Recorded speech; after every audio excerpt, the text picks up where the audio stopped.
how much I love Journey Spice. Journey Spice, non-GMO, no salt, no sugar, just all sorts of goodness and smart, environmentally friendly packaging. Pinch the top, take it off. Food tastes better. Comes in singles, 2-packs, and 4-packs. It's Journey Spice. Find them at Amazon.com. Time for Denver's best sports talk with the Altitude Daily. This is the Altitude Daily Podcast. Everything you can't miss from today on Altitude Sports Radio. Mosher, Lombardi, and Kane. If you're a top 5 quarterback in the league, you're going to be in MVP talk at some point. But he's not there yet. You know what? No, of course he's not. But you know why? You know what it is? You know what the last obstacle, the last hurdle he's got to overcome? Great quarterbacks, franchise quarterbacks, top 5 quarterbacks, they bring you back no matter what the score is. Oh, okay. You know what I'm saying? I was wondering where you were going with they that. Bring but yeah, you I get back. It. Right. The great comeback. Yeah, there's nothing in there where they'll bring you back. They will single-handedly say, those I got you. quarter, Get on my back, I got you. Yeah, okay. Yeah, I hadn't thought about that. Can he do that yet? Vic, I don't know the answer to that. I mean, they were practicing the 2-minute drill yesterday. I mean, you know what I mean? Like, that's exactly like, can Bo march a team down the field? If you need a touchdown, if you need at least 6, can he march a team down? Yeah. I wonder if that. What I like about Bo right now, and this is maybe just me, he seems like he's just ready to get going. You know what I mean? He's like, enough of this crap. And I think that he puts the work in. He realizes how important every snap is in camp and, how important it is to get your work in and film and everything else. But he's a football player, man. He wants to go play some football. So I don't blame him for being a little bit agitated or a little bit disinterested at times. He wants to get out there and get it done. Listen. And Vic, I don't think that he can't get there, okay? I think that there is a path for Bo Nix to be a top 5 quarterback in the NFL. And then he's amongst the Lamar Jacksons and the Patrick Mahomes and, guys of this nature. I mean, Josh Allen's and Joe Burrows. These are total studs. Can he be a total stud? No, those are the best players in the NFL, man. That is correct. So you're just saying Bo's going to be one of the best players in the that's NFL. what Sean Payton said, and here's the thing. If, in fact, he can get there, that's great. But now you put a little bit of pressure. The fact that you put that out to the public, that you think that your guy can be that kind of guy. People had commented on Sean Payton's talk about Bo Nix. So I would look at the replies, right? And Bronco fans are eating it up. Yeah, we're so back, baby. Yeah. You're damn right he is. He's already great and all this kind of thing. And I'm thinking to myself, okay, now you're orange Kool-Aiding it a little bit.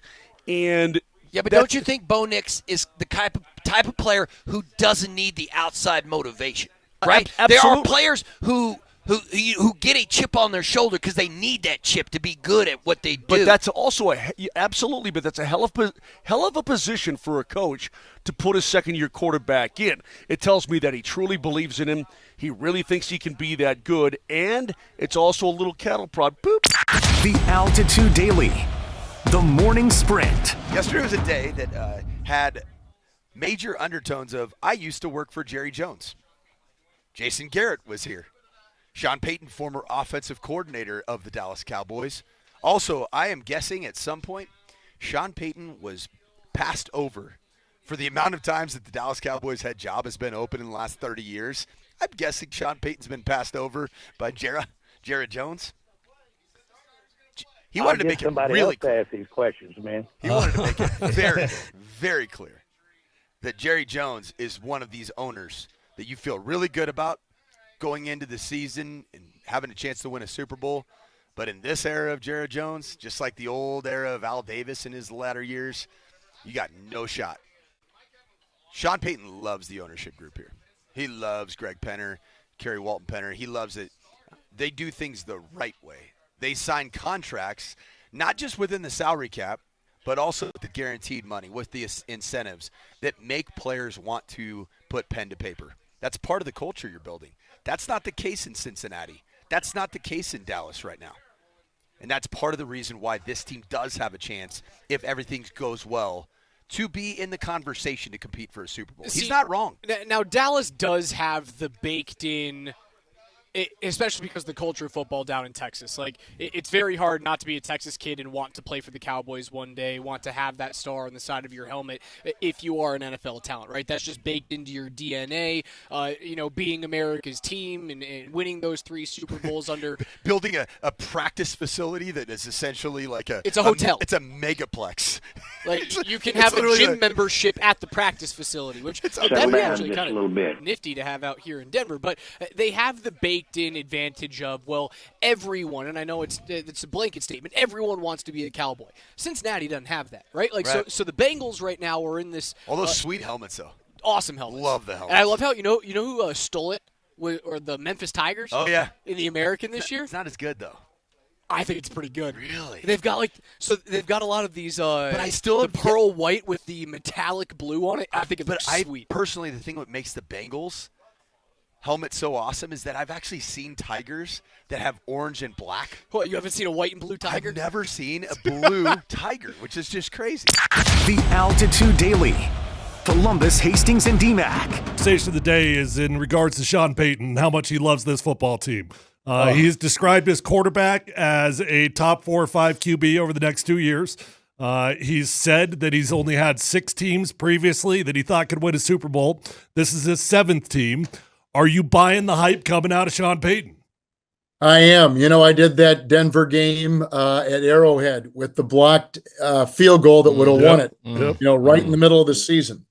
I did him. I'm trying to think where else I had him for the Russell Wilson time, and then I had him for Bo last year.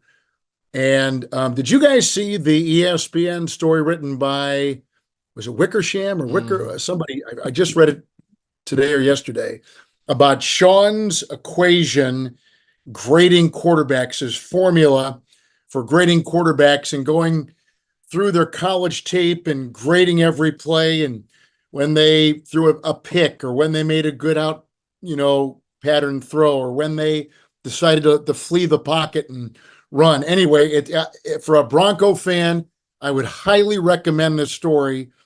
And I'm not an ESPN guy, but I read a portion of it in the last 24 hours and was just stunned by the amount of detail that Sean had taken into getting that next quarterback. And this was the Caleb Williams draft, and we know where Bo was picked and how Sean took what he saw in all those college 61 games he started at Auburn and at Oregon, and took that and molded it into where he thinks a rookie quarterback should be, working on his deficiencies, enhancing his positive traits, and making him fall right into stride, which is the most remarkable story, I think, of any young player last year, how he leaves a college game and seamlessly comes to a demanding head coach and did what he did as a rookie. I just thought it was one of the great stories last year in the NFL. And when we meet with Sean with CBS for these Sunday games, there is not a head coach in the NFL who gives us more good stuff, information. Sometimes he asks for our quiet on a story, not to relay it. Other times he'll take us inside his thought process and we can use that story. But I find him fascinating on every level in what he's done. First of all, with Russ, now he's doing with Bo, building the team, getting the kind of parts together. I am buying. The problem is they're in a rugged division with an improving Raider team and an emerging Charger team and an established Chiefs team. That division, the AFC West, is just a smidge below the best division in football, which I think is the NFC North, with Detroit, Green Bay, the Vikings, and the Bears. The Altitude Daily. Kretman and Lindahl. Andy Lindahl is getting ready. He's getting ready for Broncos season. That's what he's doing right now. I assume, you know how ready Andy Lindahl is for Broncos season? Is that he's in the hallways right now sniffing the smelling salts. That's what he's doing. That's how ready he is. Except we learned today that the NFL is banning smelling salts. and ammonia packets. George Kittle revealed that on NFL Network today, and George Kittle was big mad. He was big mad because he said he smells those things before, like, every drive, he said. Andy, how are the smelling salts in the hallway? Yeah, what is going on with this? I had not heard about this. Everybody's blowing it up, so the NFL's banning these things? Yep. And George Kittle's not happy. I'm sure he's not alone. George Kittle looks like a smelling salt guy. The hockey players love their smelling salts. Oh, yeah. Isn't it Kiefer the one they get with that all the time? Oh, he tried it Where recently. Rycroft likes to just sneak him on guys, and he gets Kiefer and Mosier with him all the time. Yeah, and Kyle didn't. I think he had like one of those like oof, oof, like when you like put your teeth on a popsicle, that cringe feeling, So I've never smelled them. I've never smelled heard it's awful. Yeah, it seems awful. So, but you've never tried it either? No. Yeah. I probably wouldn't take. Yeah, I don't need it I don't need that lingering. It seems like something that linger in your nostrils, like Ron Burgundy burns the nostrils. So I don't need any of that going on. It's probably worse than Sex Panther. Yeah, I would think that it is. So it's just brutal. Yeah, I'd like to. Do they have an open explanation for this thing? You're not seeing anything yet? No. George Kittle just said they're banning him, and he's not happy. All right. You know what? I got to go through. We got to figure out somebody we could talk to as to why they like him and all that kind of stuff. Can we get right? I don't know. Just fires him up like. Well, it's supposed to wake you up. I think wake you up, take you out of the doldrums. It's like a quick cup of coffee or whatever. But again, I don't. Yeah, I don't know. Some guys remember John Randall. Do you remember the old Vikings defensive tackle John Randall? And they used to show, you may be too young, but they'd show video of him, and he'd have a trainer that'd come up every day and literally like full-on slap fight slaps to his face. He'd have him do like 4 or 5 to each side just to wake him up, and then he'd scream and go play, but it was just insane. Yeah, we were kind of talking about this yesterday. Like, the defensive lineman, Kittle tight end. These guys need to fire themselves up. That's insane, though. Quinn says it gets the brain going. Jeff Hall says they keep jars of them on the hockey bench every game. That doesn't surprise me. Another texter, one of our regulars, says a quick buzz and an influx of oxygen. Okay. Alert makes you feel super alert and focused. See, like that would make sense why the hockey players like it, especially if it kind of gets you, because our guy Val's always sniffing them, right? And then, I don't know, you go out, you see the puck, you focus in. I mean, look, dude, Happy Gilmore had to take batting cage baseballs to the chest. That's right. To get him ready. Get by. Yeah. Somebody says it wakes up the brain, but it's probably bad.